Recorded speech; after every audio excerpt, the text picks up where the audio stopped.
पहलगाम घटना वर्तमान आम आखिर लिभि ना 26 जन निरीह भारतीय को आतंकवादी मैंने दमन कर चली गले आम पाकिस्तान ए पर्यंत कौन आखि दुर्शिया कार्यक्रम बा आखि दुर्शिया पदक्षेप वर्तमान पाकिस्तान उपर आम नहीं पार्लुनि किंतु सरकार वर्तमान कौन कहते ना आम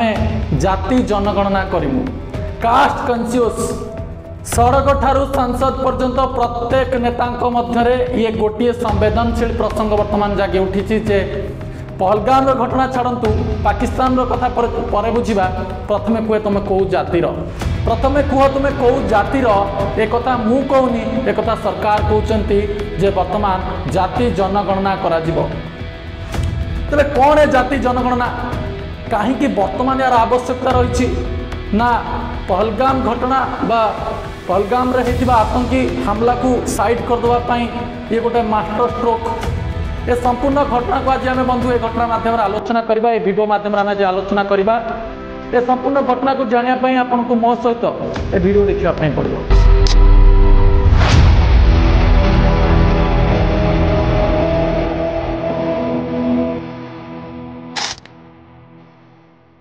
नमस्कार बंधु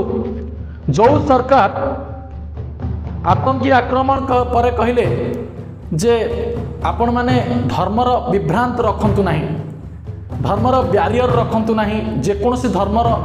आपण माने हेइथांतु ना कहीं आपण माने समस्त भारतीय एवं ए ब्रदरहुड ए भाईचारा आम भितर बंची रहू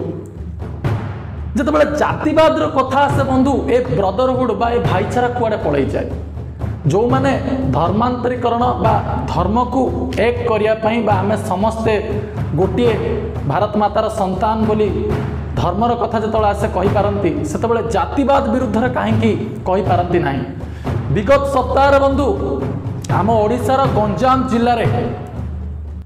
दंड कलश छुई दबारू जड़े व्यक्ति को निर्मम भाव में पिटी पिटी मारी दिगला सेतबेले कोटी शोइथिले साधारण लोके जो माने जातिवाद विरुद्ध रे प्रकंपन करि पारंती बा जो माने कहंती जे जातिवाद हटि जाऊ कोटी शोइथिला मानविकता जेतबेले एभले एक निर्मम घटना घटिगला एवं वर्तमान कन्सियस पॉइंट वर्तमान भाई बंधु कौन ना आम जाति जनगणना करूँ तेज जाति जनगणना कौन प्रभाव पकेब कौन यार बेनिफिट्स एवं समाज पे यार कौन खराब प्रभाव रही ए सब दिग को आम आलोचना करवा बंधु अंतिम थर बा शेष थर 1931 मसीह वर्तमान डाटा को जब देखा तेज 8 राज्य वर्तमान पर्यंत जाति जनगणना हो सारी एवं जदि आम बीजेपी शासित राज्य कथा कहवा जहाँकि वर्तमान केंद्र सरकार रे बीजेपी भारतीय जनता पार्टी जो भाव में निजर राजनैतिक उष्मता वृद्धि करिछि जे गोटे पटे कांग्रेस नेता राहुल गांधी या सांसद रे स्वर उठे जे जाति जनगणना करा जाऊ तेरे कौन बंधु जाति जनगणना को नहीं कहीं केमती टाणा उटरा लगी बंधु ये प्रथम कथा को आम नजर दबा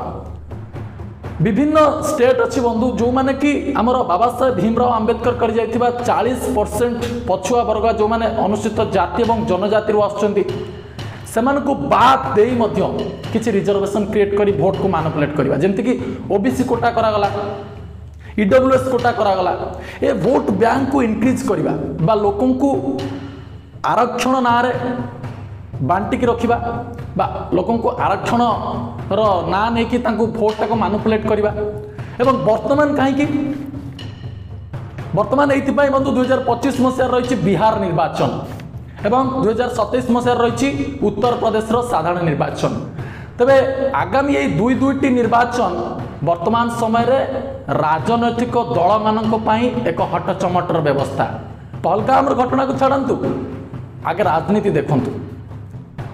बंधु राष्ट्रवासी वर्तमान अनेक बस जदि एम वास्तव में जातिवाद विरुद्ध लड़बार अच्छी तेरे पर्यायक्रम बा घटना कौन हाथ को नवा दरकार एवं अन्यपटे जदि बंधु आम देखा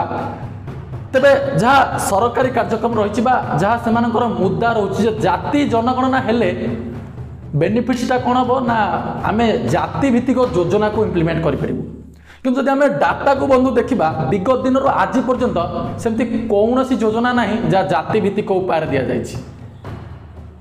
जो सरकार कहती जे बांटोगे तो कटोगे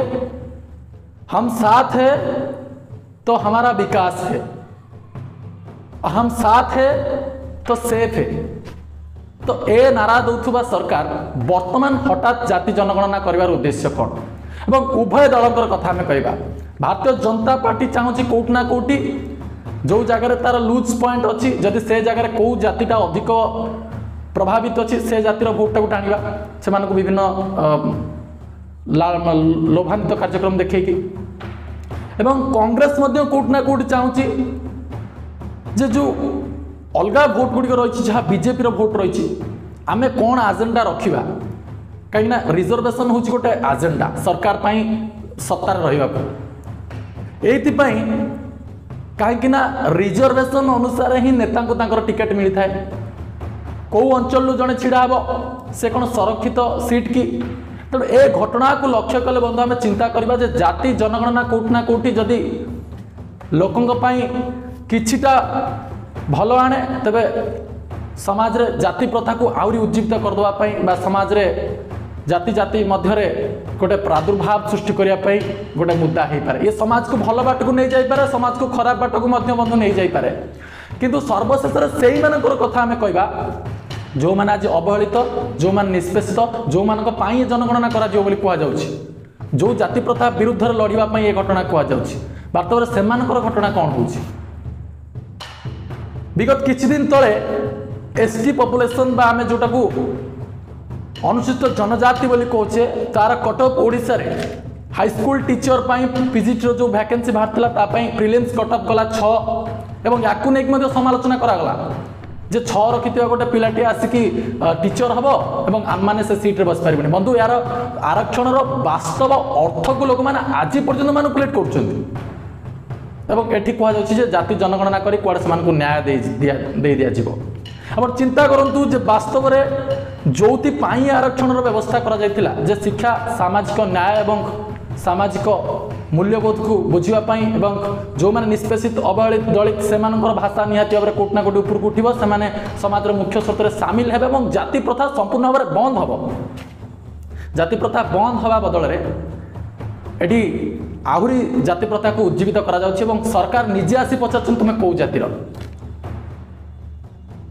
एवं जदि यार इम्प्लीमेंटेशन समाज भल दिग आड़ू जाए निश्चित भाव में बंधु स्वागत योग्य किंतु जदि समाज रे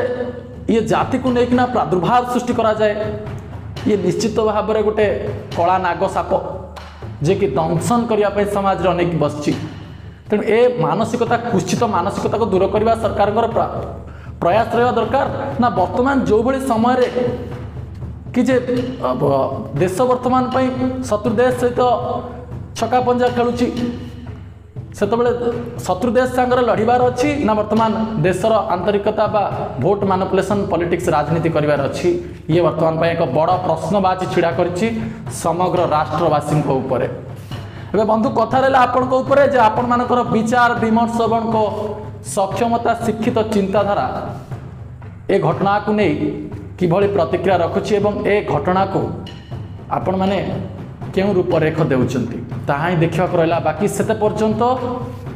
कमेंट माध्यम रे जणांतु जे आपनकर राय कोन आपनकर मत कोन ए घटना को नहीं सेते पर्यंत रहली धन्यवाद। जय जगन्नाथ वंदे उत्कल चरणी।